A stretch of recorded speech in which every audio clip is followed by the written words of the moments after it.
Länsiosastaan rauhoitettu Korkeakoski on 41 metriä syvä ja noin 2 kilometriä pitkä rotkolaakso, jonka pohjalla virtaa Korkeakosken joki. Alueen lounaisosassa on Korkeakosken putous, joka on suosittu nähtävyyskohde. Korkeakoski on Suomen korkeimpia vapaana virtaavia koskia, jolla on putousta noin 36 metriä. Erityisen komeana vesi ryöppyä kevät-tulvan aikana. Alue on keskeisimmiltä osiltaan luonnonsuojelualue. Elias Lönnrothin matkoja vuosilta 1828–1844 esittelevissä kirjoissa on Lennart Forsténin piirros Korkeakoskesta. Sakari Topelius kuvaa kirjassaan Vanha kaunis Suomi, joka on ilmestynyt ruotsin kielellä 1845 ja suomeksi 1981 Korkeakoskea piirroksella, joka on sama kuin Lennart Forsténin kivipiirros, ja tekstillä muun muassa näin.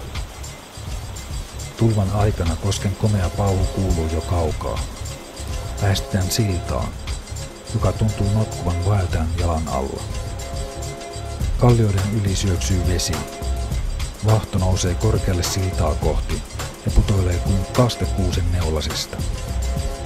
Muutaman varovainen askel äkkijyrkännettä ja vaeltaja seisoo mahtavan kosken uomassa halkeamassa, joka näyttää olevan kuin maan uumenin räjäytetty. Aalto toisensa jälkeen kiitää ohitse, ja kosken niskan pieni mylly näyttää tärisevän perustuksiaan myöten, ikään kuin aavistaen kohtalonsa, että kevättulva ajoittain pyyhkäisee sen mennessään. Näin siis Sakari Topelius Korkeakoskesta. Kosken niskalla on siis 1700- ja 1800-luvulla toiminut vesimylly. Kanjonin kierros luontopolku seurailee Korkeakosken rotkolaaksoa Korkeakosken ja Tuovilanlahden kylän välillä.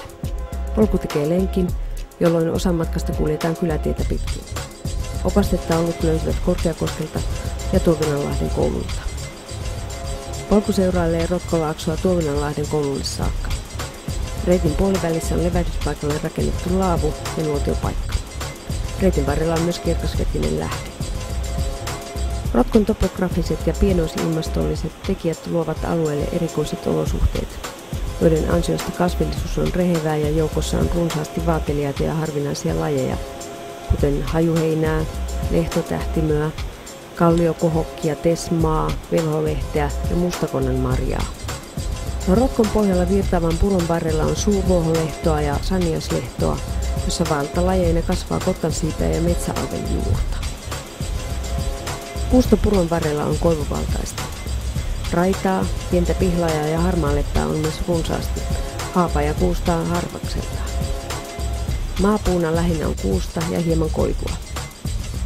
Ylempänä rinteellä ja rinteen päällä on enimmäkseen tuoreen, osittain lehtomaisen kankaan kuusikkoa.